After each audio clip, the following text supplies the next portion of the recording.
अध्यात्म विश्व विज्ञान यूट्यूब चैनल के सभी प्रेमी पाठकों का हार्दिक स्वागत समादर करते हैं।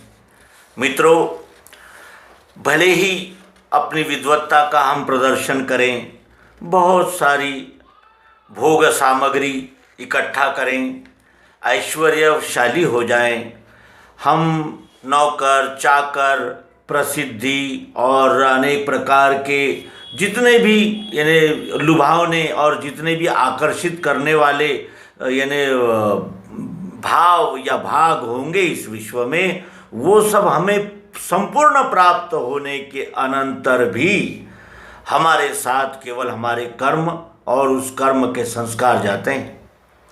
कोई इस अभिमान में रहता है कि मैं बहुत विद्वान हूँ, मुझसे बड़ा विद्वान कौन है। कोई अपने संपत्ति का अर्थात अपने जो भी यानी स्थावर जंगम जो उसके पास है, ऐश्वर्य धन, उसका घमंड करता है, मेरे पास इतना है। तो कोई यानी कहने का आशय यह है कि सबके अपने अपने घमंड और अपने अपने यानी जिसे कहते हैं कि अभिमान करने के सभी को कुछ न कुछ यानी साधन मिल चुके हैं और इसी अभिमान में हम यानी रत रहते हैं और गुम हो जाते हैं और भूल जाते हैं कि ये 4 दिन का रैन बसेरा है। ये जीव शरीर को ही अपना अस्तित्व मानता है और शरीर तो इसका वर्तमान में अस्तित्व है ही, लेकिन इस शरीर में जो कार्य कर रहा है वो लिंग शरीर अनेक शरीर धारण करता है और अनेक शरीरों का त्याग कर देता है। यही बात श्रीमद् भगवद गीता में भगवान श्री कृष्ण जी कहते हैं कि मेरे तेरे अनेक जन्म हो चुके हैं, परंतप मैं जानता हूँ तू नहीं जानता। मैं जानता हूँ का क्या आशय है, क्योंकि वो जानते हैं कि आत्मा न कभी मरता है, न मारता है, न जलाया जा सकता है, न भीगता है, न सूखता है, न बना है, न मिटता है। वो जैसा है वैसा ही रहता है। केवल वो जीव तब तक शरीर धारण करता है जब तक इस विश्व का उसको यानी उसके पिंड का यानी शरीर का ब्रह्मांड से मिलान नहीं होता, एक रूपता नहीं होती। जब तक त्रिपुटी का रहस्य तत्वदर्शी सद्गुरु से हम नहीं जान लेते, तभी तक ये जीव अपने आप को इस विश्व से अलग मानता है और मैं विश्व से अलग हूँ तो फिर मेरी एक विशिष्ट वासना है, कामना है, महत्वाकांक्षा है, फिर अनेक मैं इस पंथ का हूँ, उस संप्रदाय का हूँ, मैं इतना ऐश्वर्यशाली हूँ, मेरे पास ये है, मेरे पास वो है। इस प्रकार का सारा जंजाल मनुष्य निर्माण करता है। जैसे वो मकड़ी अपना जाला बनाती है और सुंदर और अधिक घना बनाते बनाते एक समय ऐसा आता है कि उसी मकड़ी ने बनाए हुए जाल में वही मकड़ी फंसकर इन्हें अपना अंत कर लेती है और बाहर नहीं निकल पाती। इसके लिए एक और उदाहरण देखें कि जब कमल खिलता है तो वो जो भूंगा होता है भ्रमर, वो उसमें आए हुए मध को प्राशन करने के लिए, क्योंकि वो उसका भोजन भी है, खाने में इतना मशगूल हो जाता है कि वो कमल अपनी पंखुड़ियों को जब समेट लेता है रात में, तो उसी में वो इतना रममाण हो जाता है कि उसको वहाँ से बाहर आने की जागृति नहीं मिलती और उसी कमल फूल में वो यानी अपने प्राणों का अंत उसके हो जाता है, प्राण निकल जाते हैं, निष्प्राण हो जाता है। ऐसा क्यों होता है? क्योंकि नज़र खोलता ही नहीं, और नज़र खोलने के लिए जो साधन मिले हैं उन्हीं साधनों को ये और नज़र बंद करने का एक माध्यम बना लेता है। ये सारे पंथ मत संप्रदाय क्यों निर्माण हुए हैं? क्या कारण हो सकता है इसका?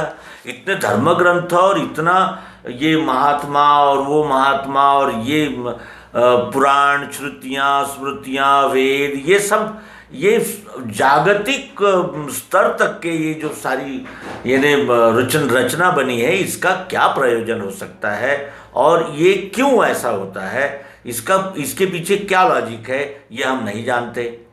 क्योंकि सभी के जिज्ञासा का केंद्र यही है, सभी की जिज्ञासा का केंद्र यही है, मैं कौन हूँ, कहाँ से आया, कहाँ जाना है, क्या कर रहा हूँ, क्या करना चाहिए। इसी ऊहापोह की ओर इंगित करने के लिए, निर्देशन करने के लिए ये सारे मत पंथ संप्रदाय और ये ग्रंथ भांडार विचार प्रवाह निर्माण हुए। लेकिन उन्हीं विचार प्रवाहों का हमने इतना यानी विचित्र लाभ लिया है कि मैं उस पंथ का हूँ, इस अभिमान में फंस गए, मैं उस संप्रदाय का हूँ, मेरा ये है और मेरा वो है और वो मेरे गुरुजी है और ये मेरा ऐसा है और मेरा वैसा है। इस प्रकार की अनंत उपाधियों को जीव ने स्वीकार किया है और हम जो माता पिता ने दिया है उसी नाम को सत्य मान रहे हैं। जिस कुल में जन्म लिया है उसी कुल परंपराओं का रक्षण करना यही हमारा कर्तव्य है, ऐसा हम मान बैठे हैं। फिर हमारी एक विशिष्ट जात है, फिर अनेक प्रकार की ये जो यानी जीव के पीछे ये सारा जंजाल जो लग गया है, इसमें मनुष्य उस विधाता की ओर भूल जाता है जिसके विषय में श्री संत सूरदास कहते हैं कि जिनत तन दियो ताही बिसरायो, ऐसो नमक हरामी मौसम कौन कुटिल खल कामी।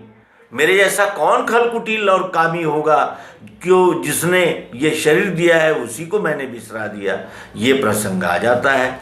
और फिर विवाह और अपत्य और संतान और फिर उन संतानों के लिए घर और रिश्तेदारियां अनेक प्रकार के और मान सम्मान, ये सारा बोझा इस जीव पर आ जाता है। और ये कब प्राणांत तक इसका सफ़र आ गया, ये इसको जानने के लिए जागृति नहीं मिलती और समय भी नहीं रहता।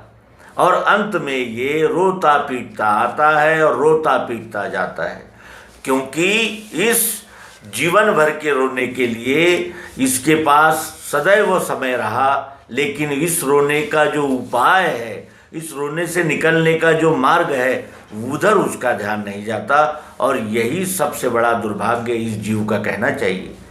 ये जीव आज नहीं बना, ऐसे अनंत लाखों करोड़ों जन्म चारों खानियों में लेता हुआ ये जीव इस नर्तन को पाता है और ये नर्तन उसका एक स्टेशन माना जाता है।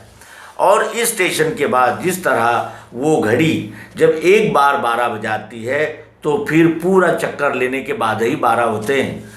अगर ये नर्तन में नहीं जागा तो फिर इसके लिए इन चारों खानियों में फिर भटकने के लिए इसे और बाध्य होना पड़ता है। और जो जागे वही जगा सकते हैं और जागे बगैर दूसरा कोई भी उपाय पर्याय नहीं है। ये जानकर हमें जागृति अवश्य ही धारण करनी चाहिए। और फिर वो मुझसे छोटा है, वो मुझे ज्ञान बताएगा क्या, उसको क्या समझता है, मैं तो इतने साल का अभ्यासी हूँ, मैंने ध्यान किया है, योग किया है, याग किया है, तप किया है, नाम लिया है, जप करता हूँ। ये सारे अभिमान उसके साथ जुड़ जाते हैं। और फिर जो कबीरदास जी कहते हैं कि मोल कलो करो तलवार का, पड़ी रहें दो म्यान। तलवार का मोल होता है, म्यान का नहीं। और ये संतों ने सिद्ध भी कर दिया। अनेक निचली जातियों में चोखा मेड़ा है, सावता माड़ी है, ऐसे अनेक संत निर्माण हुए। चरणदास है, सहजोबाई है, रविदास है, कितने नाम लें। लेकिन इन्होंने न अपनी यानी व्यावहारिक दृष्टि से जो निचली जातियों में जन्म लिया है, न उन्हें इसका अपराध बोध था, न हम इतने जानकार हैं, ज्ञानी हैं और विश्वरूप परमात्मा की ओर मार्गस्थ करने वाले मार्गदर्शक है, इसका अभिमान भी नहीं था। क्योंकि वो जानते थे कि अभिमान किस बात का, जो कुछ भी प्राप्त होता है वो यहीं प्राप्त होता है, यहीं उसका उपयोग होता है और यहीं सब कुछ छोड़कर केवल संस्कार लेकर ये जीव जाता है। इसलिए किस बात की बढ़ाई और किस बात की महानता स्वीकार करें। और उन्हें यानी जिसे कहते हैं हीन भावना भी नहीं होती, क्योंकि वो जानते हैं कि जातियां मनुष्य निर्मित है, सभी अपने अपने कर्मों के अनुसार चलते हैं और उसी अपने अपने ट्रेडिशन, अपने अपने पारंपरिक व्यवसाय से ही जातियां निर्माण हुई है। कुम्हार और चमार ये क्या है, ये उनके ट्रेडिशन पर रखे गए नाम हैं, जिनको जातियां और जाति बंधन इतना दृढ़ कर लिया है कि हम संतों को भी अपनी जातियों में खींच लेते हैं और उनको भी एक जात का लेबल लगा देते हैं। इतने हम मूर्ख, नीच और चांडाल हैं। हम कभी ये नहीं जानते कि रविदास का संदेश सबके लिए है, कबीरदास का संदेश सबके लिए है, चरणदास जी ने जो भी कहा वो सबके लिए कहा, दादू दयाल, गुरु नानक और गौतम बुद्ध और ये सभी लोगों ने हमें उस अध्यात्म की ओर प्रेरित किया है जिसको जाने बगैर इस नर्तन का धारण करना ही यानी असफलता है। इस नर्तन की परम सफलता है कि हम उसे जाने जिसे जानने से सब जानना आ जाता है।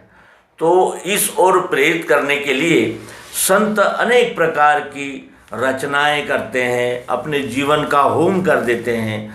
नानक नामदेव महाराज कितना प्रवास अथक और अथक जागृति देने के लिए समाज में घुले मिले, और कई ऐसे कि जिन्होंने अपने जीवन की परवाह नहीं की और इन बातों की ओर जनमानस का मन मोड़ने के लिए उन्होंने प्राणों की यानी आहुति भी दे दी। ऐसे यीशु क्रिस्त, सुकरात और अनेक उदाहरण उसके लिए दे दिए जा सकते हैं। ऐसा ये उज्जवल इतिहास होने के बाद भी हमने उनकी वाणियों को सुना और सुमधुर संगीत में ढालकर उसे प्रस्तुत करने में ही इस नर जन्म का सार्थक माना। और जिसने कपड़े पहन लिए, हरे नीले काले पीले और चंदन तिलक लगा लिया, दाढ़ी बढ़ाया और शिखा रख ली, उन्हें हम महात्मा कहने लगे।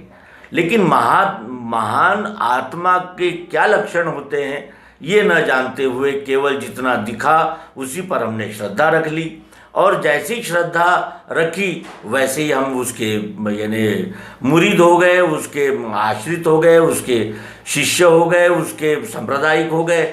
और जब क्योंकि स्वभाव तो नैसर्गिक होता है, प्राकृतिक होता है, स्वभाव से आदमी बच नहीं सकता।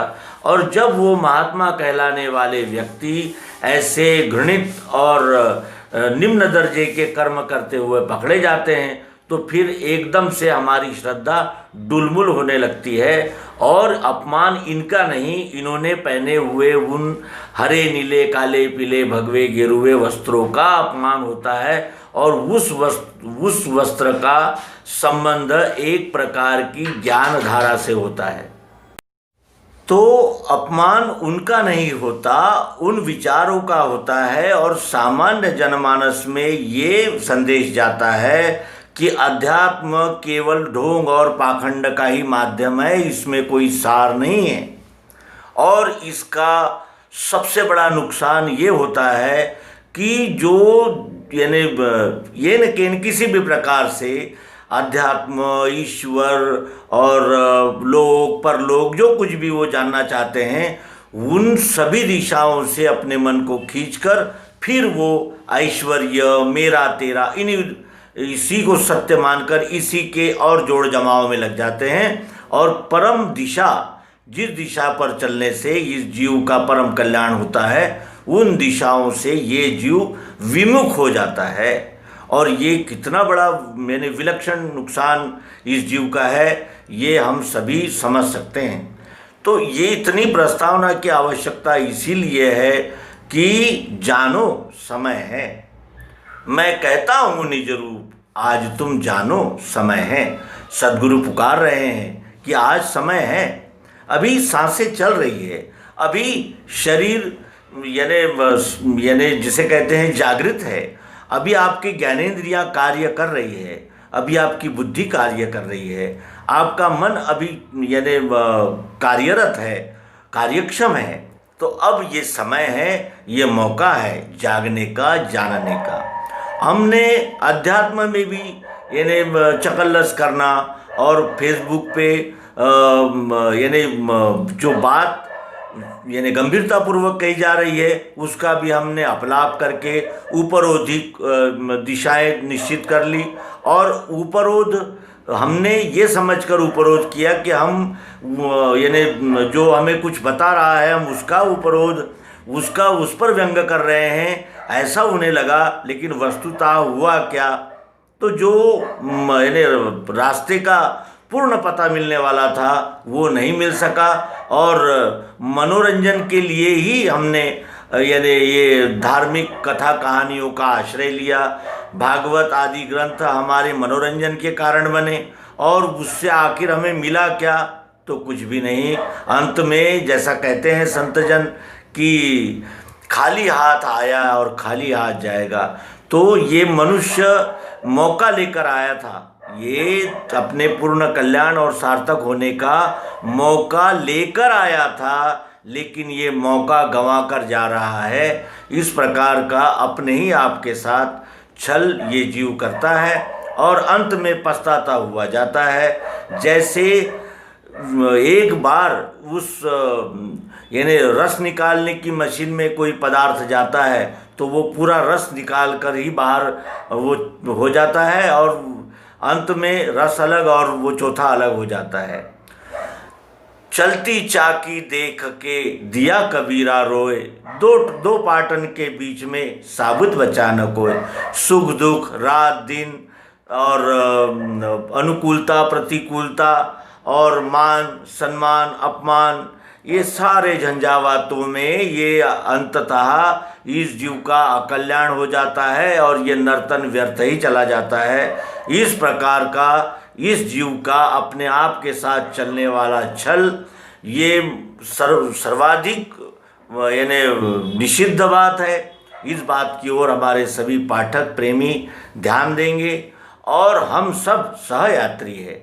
हमें जैसा पूर्व में कह दिया है हमने कि जो कुछ भी ज्ञान विज्ञान, जो कुछ भी ऐश्वर्य मान सम्मान जो भी मिलता है वो जन्म के बाद ही मिलता है और मृत्यु के समय इन सभी बातों का स्वयमेव त्याग हो ही जाता है। इसलिए जागृत रहें और चौकस रहें और जागेगा सो पाएगा, सोवेगा सो खोएगा। इस सद्गुरु आदेश का उच्चारण करते हुए इस अंक का समापन करेंगे। नर्मदे हर सद्गुरु भगवान की जय।